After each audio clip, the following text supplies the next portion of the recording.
Hello and welcome to Beyond Top 10 Tennis. My name is Dr. Dr Berge and I'm your host.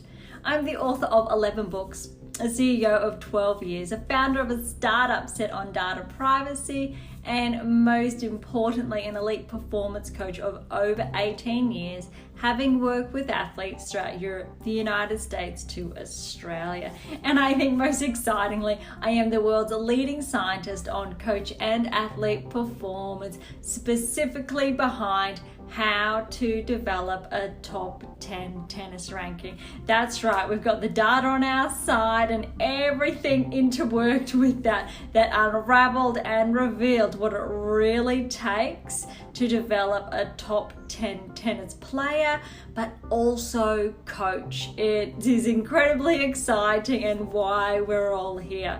I'm behind theories from the optimal performance theory, the V by Dr. B, to the rule of transference. I've coined terms from the barrier breaker to the golden rule and a slew of others.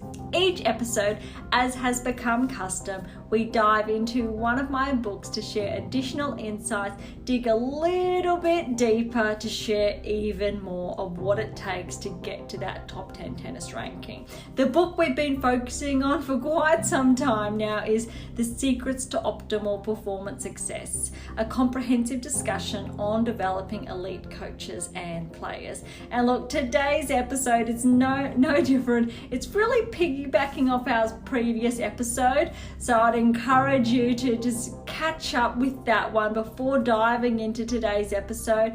But look, if you've been with us from the beginning, you know what we're all about. But you know what? If this is your first time tuning in, it's the same, because buckle in and enjoy the ride.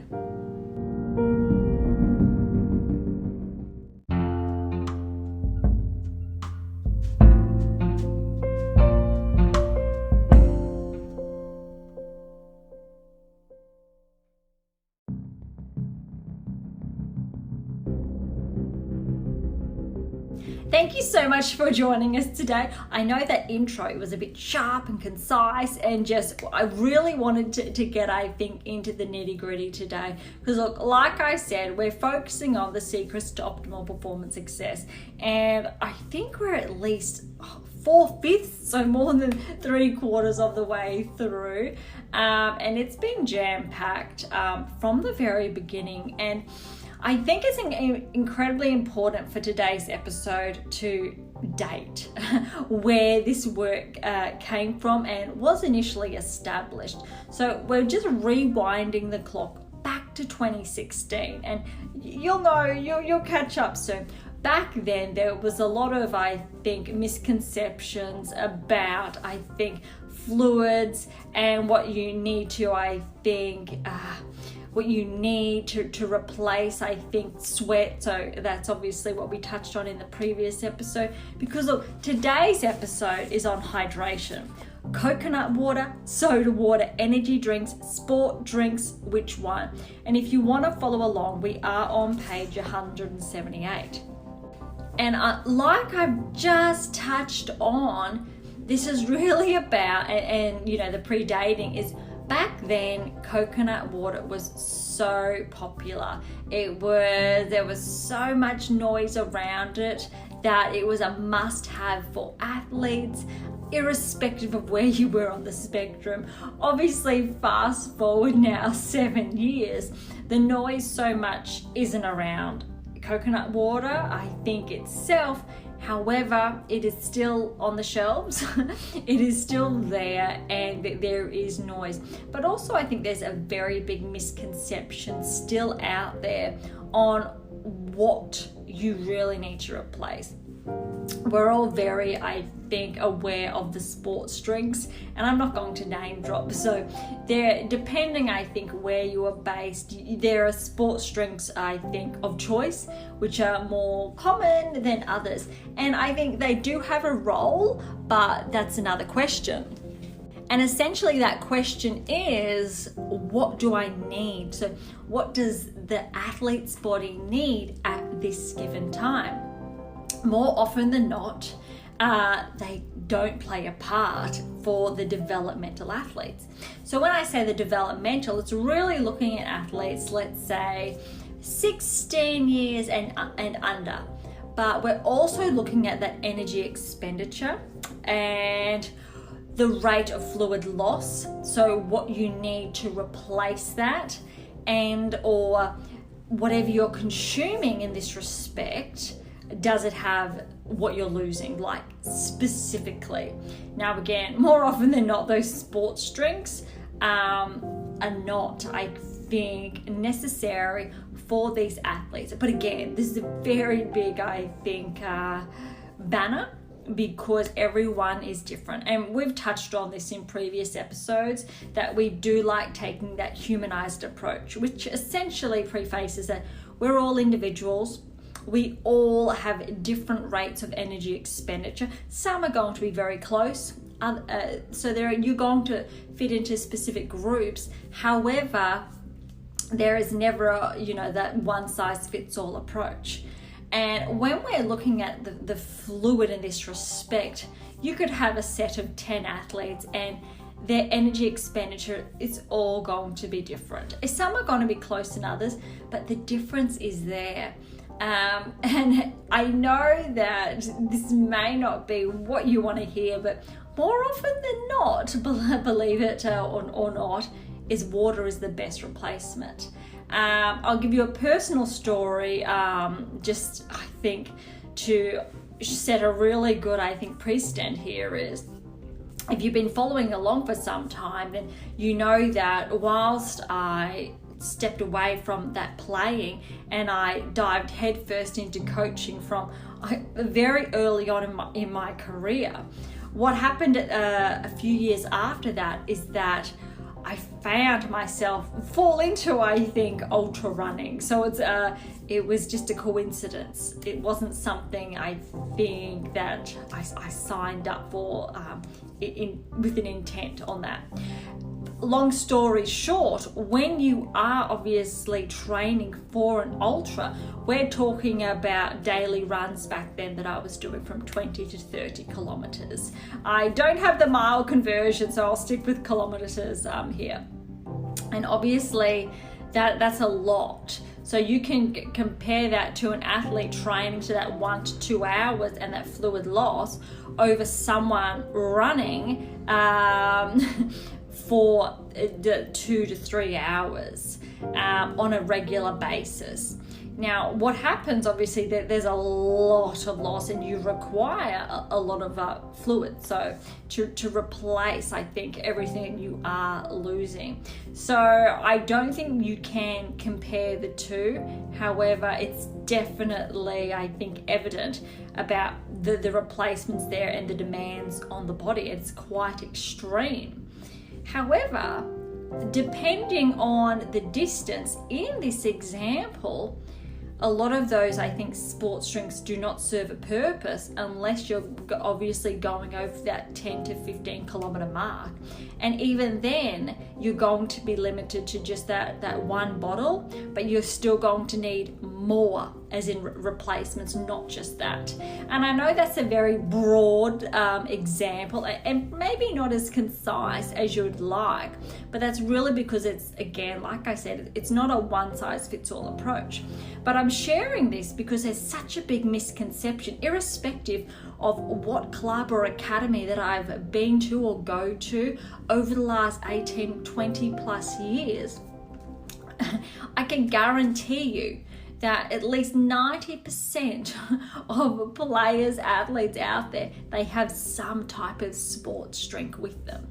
And at the end of the day, it's not serving a purpose. Some of them, it serves a purpose, but for the majority of them, it does not serve a purpose. And there's a very big misconception there. And it's incredibly problematic, hopefully for the coaches and specifically parents out there, with your child consuming, I think, excess sugars in this respect, to, I think, the variances. But is it really applicable? It's okay, obviously, if it's just that one bottle per day. everything's in moderation. So if we obviously use that as a rule of thumb, though what I think I'm sharing here from the concerning side is that you see players, athletes, but also adults here that overconsume, that when we're looking at leading by example and making sure we are replenishing and replacing, opposed to overloading or overconsuming and overconsumption there, it's a very fine line. And obviously, due to the misconceptions there, it's really important, I think, to get your head around what the body actually needs when we're looking at energy expenditure to recovery, to make sure you can maintain that optimal performance and reach that next peak level and continue along that performance cycle, which essentially integrates with your daily training needs and demands, because that fluid intake is a part of that, and it's incredibly important. But it's really incredibly important here to be mindful of what your body actually needs. So look, if you want to follow along with us today, we're on page 178.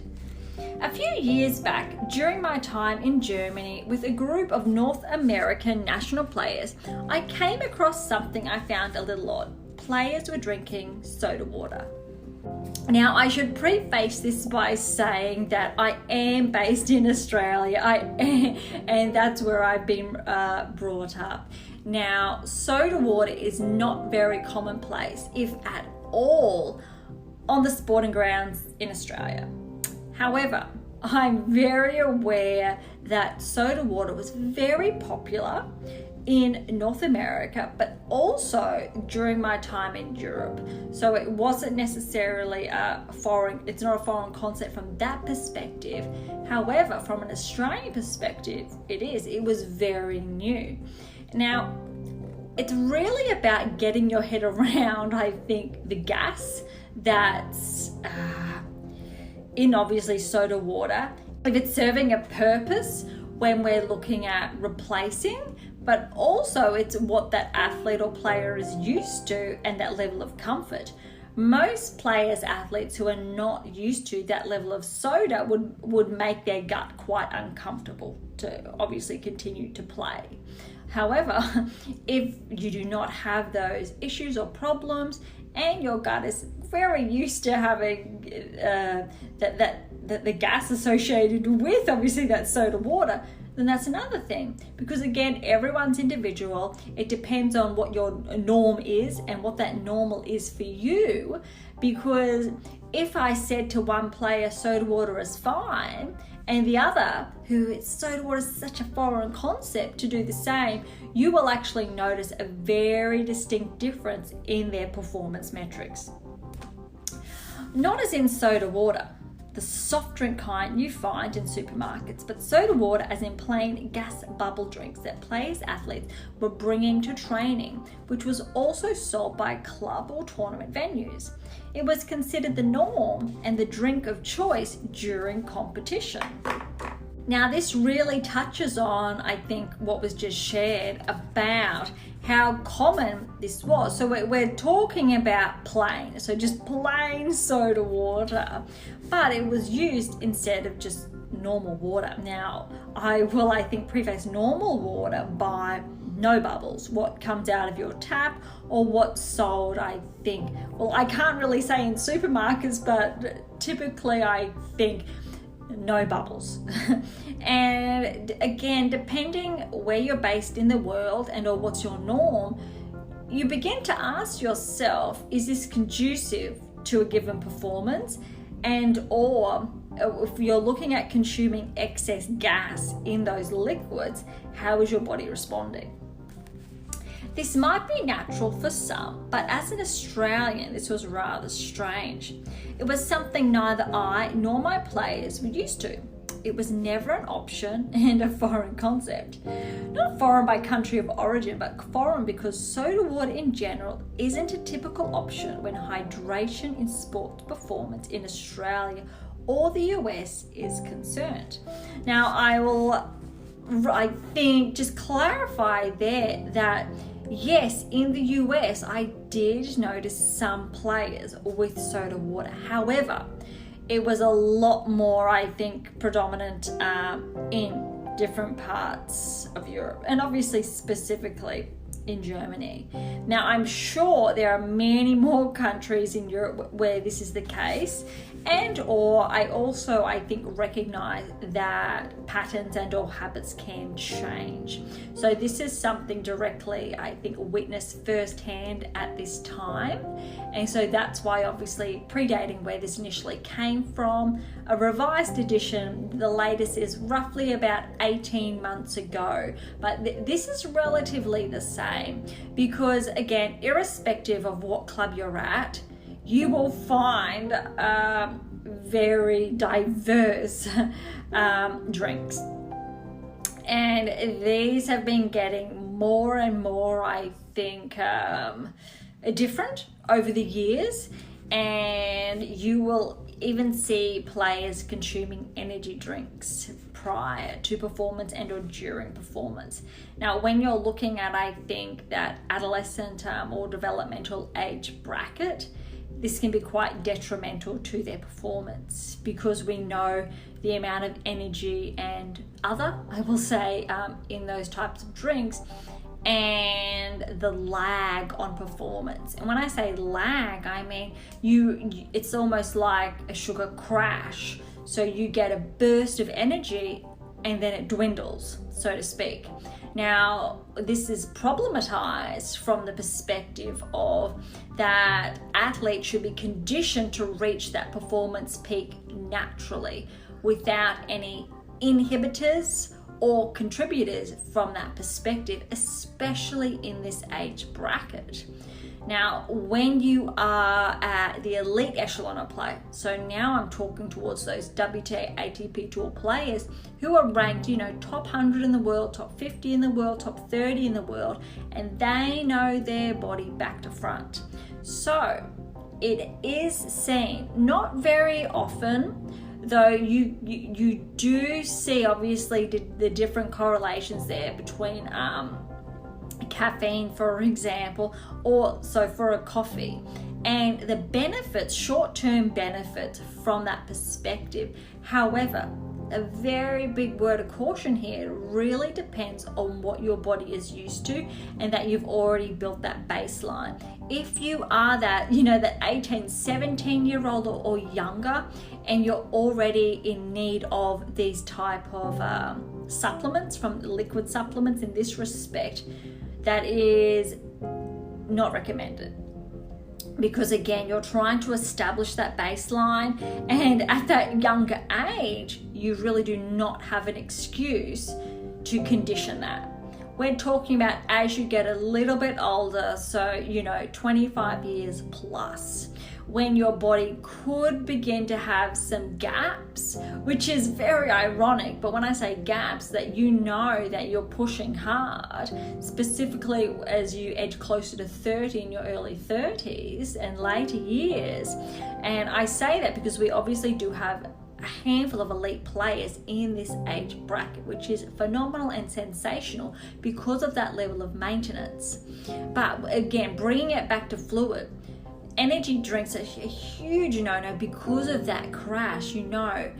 Caffeine, however, so specifically coffee, obviously depending how you have it, but let's say black here without copious amounts of energy, it's specifically an example here of how it can help short term. Now, if you are an athlete, again, in that developmental age group, that is already using caffeine in any way, shape or form with your performance, please stop. For the parents and coaches out there, please stop, because we know that that's a detriment. We also know that if you're establishing that type of intake at an early age, the likelihood of you being dependent on that over the next 5 to 10 years increases. And you're going to have to go through a withdrawal, ironically, with that. And so it's really safeguarding the athlete to prevent that from happening. and building that natural baseline, which is incredibly important because at the end of the day, we're very, I think, conscious and aware of obviously anti-doping, and there are many complexities there. So supplements in any way, shape or form, you need to be very careful with.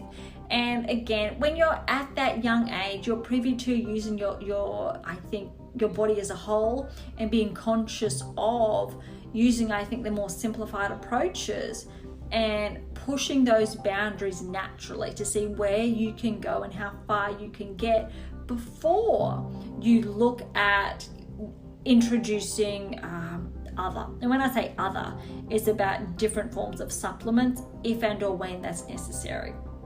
And we do have an episode that has been centered around supplements, and that's very early on. And so to learn more, I would encourage you to just catch up on that one. So that's not what today's about. But look, again, recall the heading here. It's about hydration, coconut water, soda water, energy drinks, and sport drinks. So which one? Okay, so let's dive back in. During my time in the US, I again came across something different. Soft drinks and sport drinks are plenty and are more commonplace now in Australia. Although sports drinks are widespread, soft drinks and hydration in a sports setting is not so familiar, nor should it be. Now, this really touches on, I think, the content in that soft drink. So we've already touched on the gas, but the concern here is obviously the copious amounts of sugar. But again, it really comes down to education. And we do have a handful of episodes on obviously the role of education to the learning process, etc.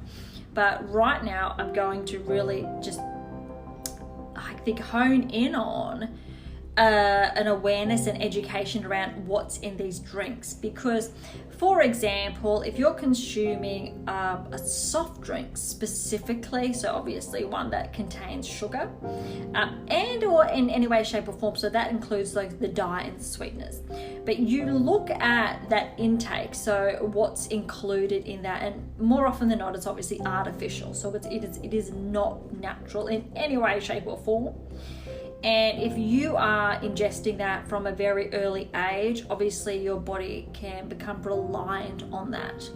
And if you are building those habits in that age group, you're almost setting yourself up for failure.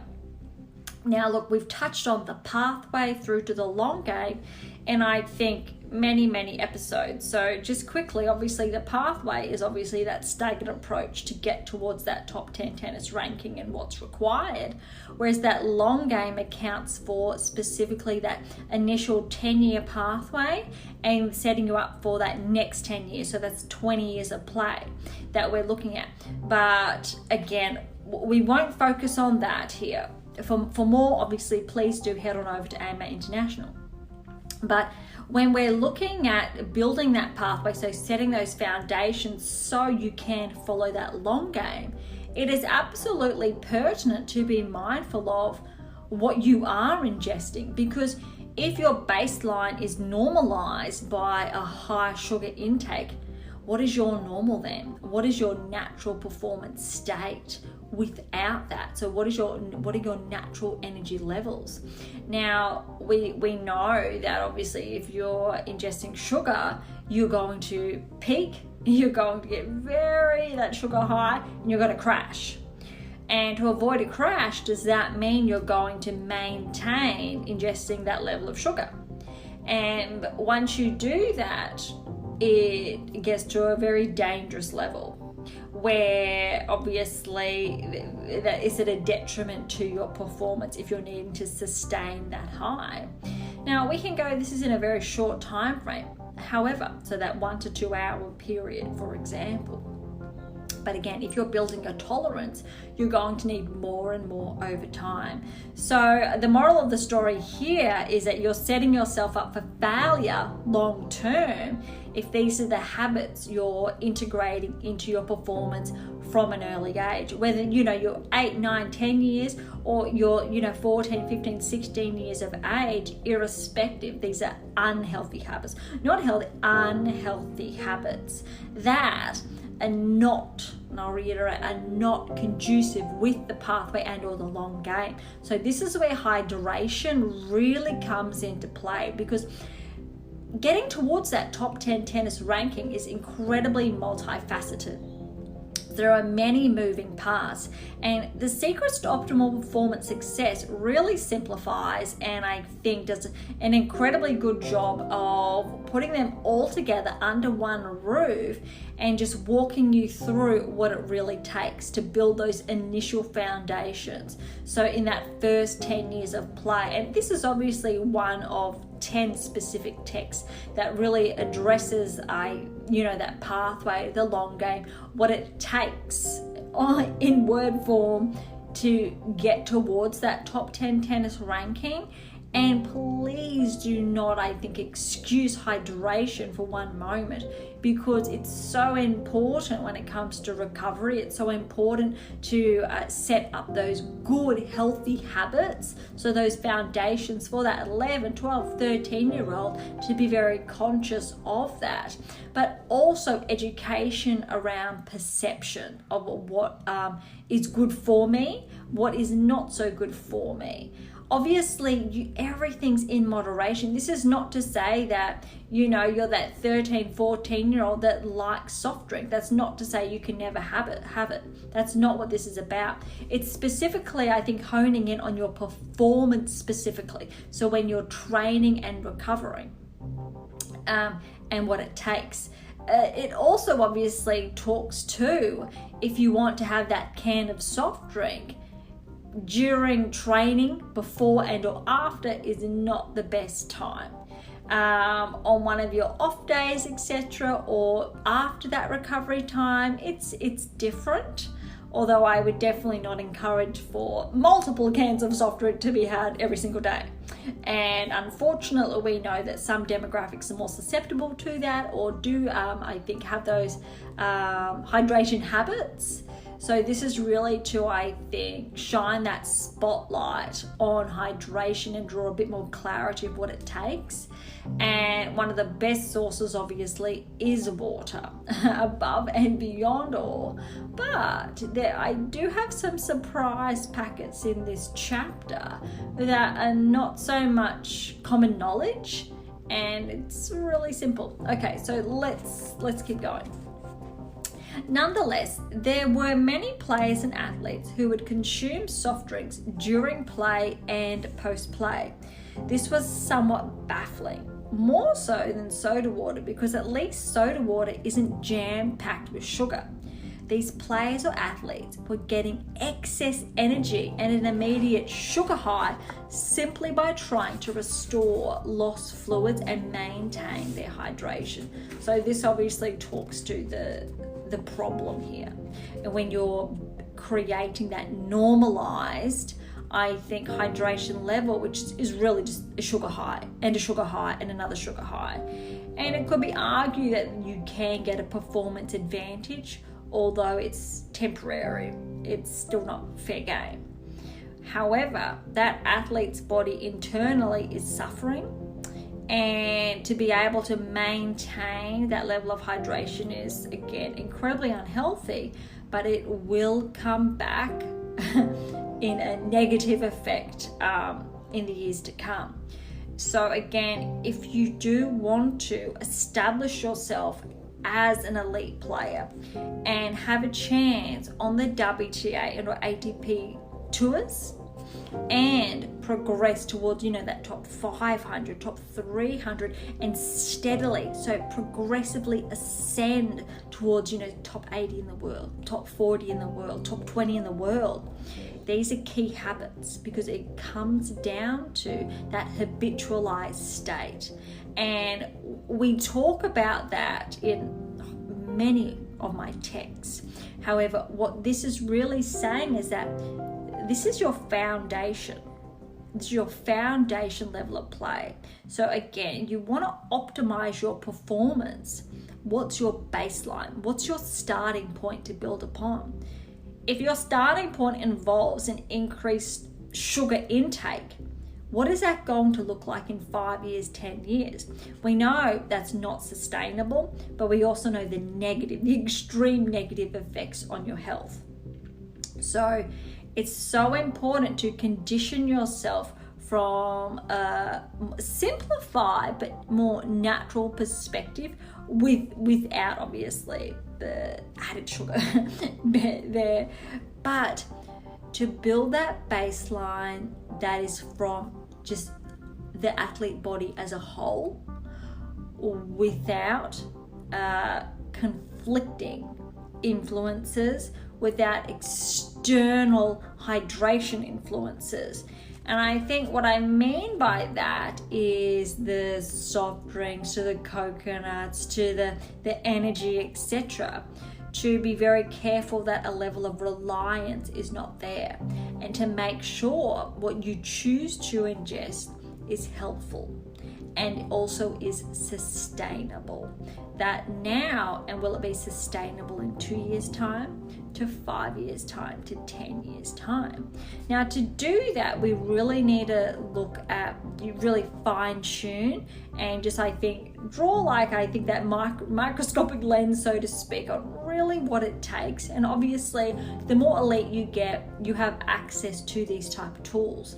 But let's pretend for a moment that we're really just talking about that you do not have access to these tools. So we're looking at just, I think, drawing the curtains back and trying to look for that more simplified approach. So if you are that academy player, you do have those national ranking points, and you're looking to progress, or you're looking to get those initial points, and you are embarking on the ITF. What do you really need, and what is sustainable for you to continue to progress without hitting that brick wall, so to speak? And it really comes down to obviously that recovery, that energy intake.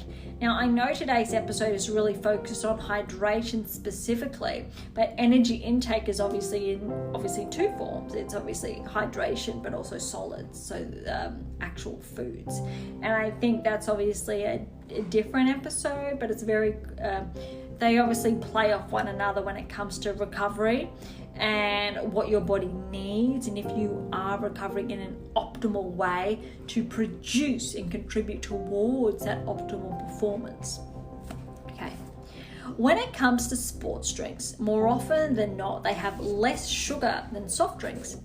These sport drinks come in copious varieties and are predominantly available at every corner of a sports precinct, meaning they are readily available to players. But both soft drinks and sport drinks are in high demand throughout the sporting world. This, however, is a very big misconception around there, because whilst it can be argued that soft drinks have a high, I think, sugar baseline there, sporting drinks still do have that sugar. Granted that most of these sport drinks are not soda based, it's what's in them as well. I think over the last, let's say 3 to 5 years, you do have more sports drinks without the artificial. There's still, I'll say, things in there to be really simple. However, it's really about making those conscious decisions.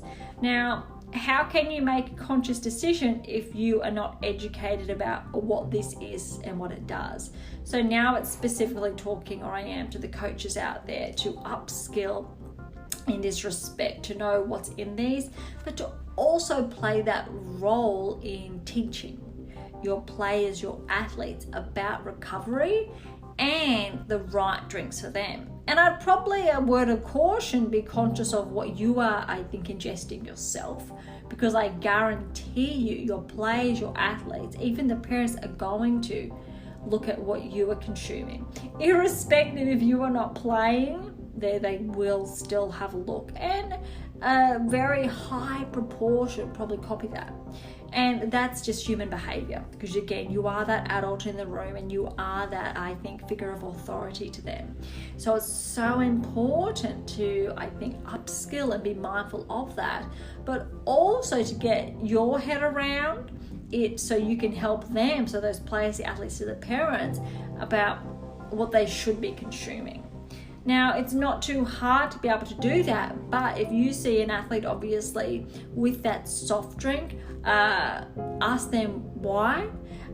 Challenge them to not go without it. If you have that athlete having a coffee before practice, have that conversation about what are their daily habits like, how are you going to perform at an optimal level, and then reach that next peak performance. If you're constantly reliant on caffeine or you're constantly reliant on those energy drinks, how are you going to perform in an early match early in the day? For example, if you're so used to having those energy drinks and not sleeping till late, and you're going to be sleep deprived. So really getting, explaining to that player athlete all the associated negative side effects that come with that, and obviously sleep habits is one of them. But it's really, I think, the recovery is obviously fundamental, but having the discussion about what works best for them and what is key then in this respect. Okay, one of the newer hydration sources that has gained popularity and joined the developmental hydration maze is coconut water. Why? Because coconut water offers something different. This difference is in its associated benefits opposed to performance. Unlike soft drinks that do not have a direct sporting benefit, contrast to, say, a sports drink that may be high in sodium being beneficial in helping replace lost sodium content, coconut water has alternative benefits. One of such being natural hydration, used loosely, water being the be-all and end-all original source. Is coconut water a drink that players should consume to maintain their hydration during and post-performance, in contrast to water? In short, no. And look, I'm going to finish on that because there is more to that. And again, it's so important, fundamental again, that humanized approach, making sure that, again, it's different things are going to work for different athletes. Now, if you're looking at your favorite athletes on tour and what they're consuming, the likelihood is that everyone's going to have something slightly different that works best for them. And this could be exactly the same for the top 20 to the top 10.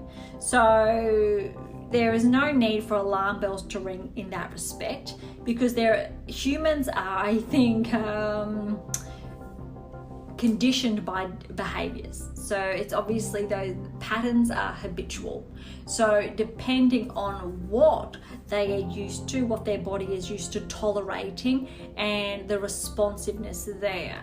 But again, I can guarantee you will never see, fingers crossed, but I know never should say never, but more often than not, you will very rarely see a high performing athlete with soda water to soft drinks, continuously ingesting that during their performance, before and or after, because they are not optimal recovery options when we're looking at hydration. And I think that's the nuts and bolts of it. And I think it's really important to, wrap up today's episode on that, because hydration, it can get really messy, it can get really confusing, and there's a good chance different parts of today's episode have sounded a bit like that. And so don't be shy or scared in respect to this could be a bit overwhelming, because it's really about simplifying that most of the time water is absolutely the answer. If not, you need to be mindful of the sports drinks that are available and what's in them, to have the discussion, please, with the adults in the room. Now, I say the adults in the room for the players, athletes, obviously 18 and under, to have that conversation with your coaches and parents and or guardian to really get your head around that and upskill. But then for those athletes who are 18 plus, so you're 25 heading towards 30, there's a very good chance you have that knowledge base, that you do ascertain what is fundamental and what works for your body to reach that peak performance. If you have not figured that out, please then do have that conversation with your coach, or find other. And when I say other, that may be a key nutritionist on your team or one that you can go directly consult, because this episode is not going to tell you specifically what you need, because again, you are the individual. There is no one size fits all. And if there's anything you take away from today's episode, please be mindful that hydration is absolutely fundamental when we're looking at heading towards that top 10 tennis ranking.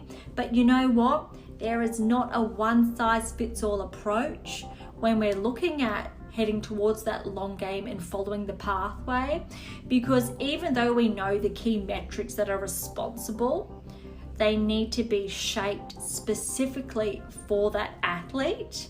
And I think that's the best part of what the data tells us, and how we get to take that humanized approach, because irrespective of who I'm working with, depending on what level you are at, there's always going to be specific modifications that follows the 7 keys that help shape the prerequisites, if you like, to head towards that top 10 tennis ranking, and what it really takes to get there. And it comes back to that individualized approach, being incredibly mindful. And look, today's episode's on hydration. It's figuring out what works best for you, what works best for your body, what works best where you can reach that peak performance, and it's sustainable and conducive towards producing that optimal performance that is going to get you closer and closer and closer towards that top 10 tennis ranking.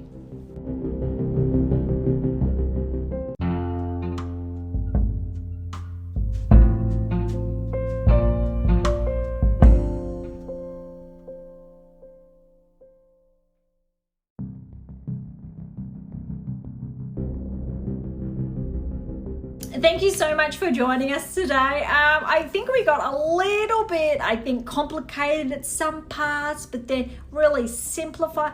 Look, at the end of the day, I hope you had some good takeaways around hydration, and it just really made you think, because I think that was the primary purpose of today's episode, because hydration isn't really given enough attention, but it serves such a big part in athlete or player performance, and again, that pathway towards that top 10 tennis ranking. And to get a copy of the secrets to optimal performance success, head on over to AMA International. That's amainternational.com. For any comments or questions, please do head on over to AMA or Topic Thread. That's the only social network that I'm on.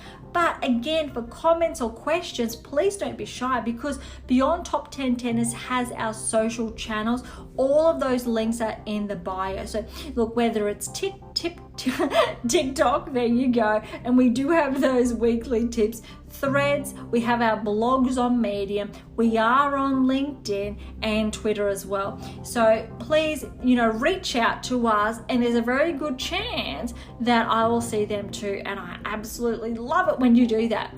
If you're listening on Spotify, we do have those questions, we do have those polls. So please, you're most welcome to fill them out, because they really help us shape current episodes to future episodes, and I really enjoy them. And just I think having a really good view of those insights, because it helps me, I think. Yeah, that feedback's wonderful to shape current to those future episodes, like I said, and to plan too, which is always a bit of fun. If you enjoyed today's episode, please subscribe, follow, like. That would be absolutely phenomenal. And look, for something a little bit different, head on over to Pink Octopus Books. That's where my fictional release is. But like I always do, links are all in the bio. And something I think that I don't normally touch on, but you will see in our episode notes, access to our weekly blog. So we do have them coming out every single week, just to share those additional insights. So there's always those, more information, so those just more of on today's episode, depending on obviously the topic. So this one obviously will be around hydration. Okay, we better wrap things up. I'm so grateful. Thank you so much for listening. I had a lot of fun, and I think I always have a lot of fun when I get to interact with you guys in any way, shape or form. So again, please come say hi in those social channels. read through those blogs and share that feedback to those additional insights from your perspective, and that'd be wonderfully appreciated. Okay, on that note, thank you so much. I am so grateful. I am your host, Dr. Ashley Morgan Berge, and this is Beyond Top 10 Tennis, and I'll see you next time.